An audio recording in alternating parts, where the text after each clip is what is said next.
Just ನಿಮ್ಮ PhonePe ಮೇಲೆ click ಮಾಡಿ.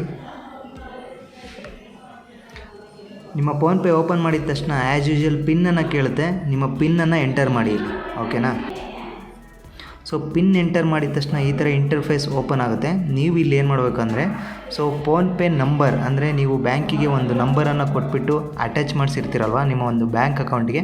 ಸೊ ಆ ಒಂದು ಫೋನ್ ನಂಬರಿಂದ ನೀವು ಫೋನ್ಪೇಗೆ ಲಾಗಿನ್ ಆಗಬೇಕಂದ್ರೆ ಆ್ಯಡ್ ಅಡ್ರೆಸ್ ಅಂತ ಇದೆಯಲ್ಲ, ನಿಮ್ಮ ಪ್ರೊಫೈಲ್ ಇದೆಯಲ್ಲ, ಅದರ ಮೇಲೆ ಕ್ಲಿಕ್ ಮಾಡಿ. ಸೊ ಅದ್ರ ಮೇಲೆ ಕ್ಲಿಕ್ ಮಾಡಿದ ತಕ್ಷಣ ನಿಮಗೆ ಕಾಣ್ತಾ ಇರ್ಬೋದು ಈ ಥರ ಇಂಟರ್ಫೇಸ್ ಓಪನ್ ಆಗಿದೆ. ಇಲ್ಲಿ ಬ್ಯಾಂಕ್ ಅಕೌಂಟ್ಸ್ ಅಂತ ಇದೆ. ಜಸ್ಟ್ ಬ್ಯಾಂಕ್ ಅಕೌಂಟ್ಸ್ ಮೇಲೆ ಕ್ಲಿಕ್ ಮಾಡಿ. ಸೊ ಬ್ಯಾಂಕ್ ಅಕೌಂಟ್ಸ್ ಮೇಲೆ ಕ್ಲಿಕ್ ಮಾಡಿದ ತಕ್ಷಣ ಆ್ಯಕ್ಸಿಸ್ ಬ್ಯಾಂಕ್ ಫೋನ್ಪೇ ಅಕೌಂಟ್ ನಂಬರನ್ನು ನೀವು ಆ್ಯಡ್ ಮಾಡಬೇಕಂದ್ರೆ ಜಸ್ಟ್ ಆ್ಯಡ್ ನ್ಯೂ ಅಕೌಂಟ್ ಮೇಲೆ ಕ್ಲಿಕ್ ಮಾಡಿ. ಸೊ ಇಲ್ಲಿ ಕಾಣ್ತಾ ಇರ್ಬೋದು, ಇಲ್ಲಿ ನೀವು ಸರ್ಚ್ ಮಾಡಬೇಕಾಗುತ್ತೆ ನಿಮ್ಮ ಒಂದು ಬ್ಯಾಂಕ್ ಅಕೌಂಟ್ ಅಂದರೆ ನಿಮ್ಮ ಒಂದು ಬ್ಯಾಂಕ್ ಅಕೌಂಟ್ ಯಾವ ಒಂದು ಬ್ಯಾಂಕಲ್ಲಿ ಇದೆ ಅಂತ ಹೇಳಿ. ಸೊ ಆ ಒಂದು ಬ್ಯಾಂಕ್ ನೇಮನ್ನು ಇಲ್ಲಿ ಸರ್ಚ್ ಮಾಡಿ. ಸೊ ಆ್ಯಕ್ಸಿಸ್ ಅಂತ ಸರ್ಚ್ ಮಾಡ್ತಾ ಇದ್ದೀನಿ. ಈಗ ಕಾಣ್ತಾ ಇರ್ಬೋದು ಆ್ಯಕ್ಸಿಸ್ ಬ್ಯಾಂಕ್ ಇಲ್ಲಿ ಡಿಸ್ಪ್ಲೇ ಆಗಿದೆ. ಸೊ ಈ ಆ್ಯಕ್ಸಿಸ್ ಬ್ಯಾಂಕ್ ಮೇಲೆ ಕ್ಲಿಕ್ ಮಾಡಿ.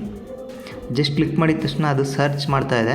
ಸೊ ಈಗ ನೀವು ಕಾಣ್ತಾ ಇರ್ಬೋದು ಆಟೋಮೆಟಿಕಲಿ ಡಿಟೆಕ್ಟ್ ಆಯಿತು. ಹಾಗೆ ನಂಬರ್ ಕೂಡ ತೋರಿಸ್ತಾ ಇದೆ, ಆ್ಯಕ್ಸಿಸ್ ಬ್ಯಾಂಕ್ ಅಕೌಂಟ್ ನಂಬರ.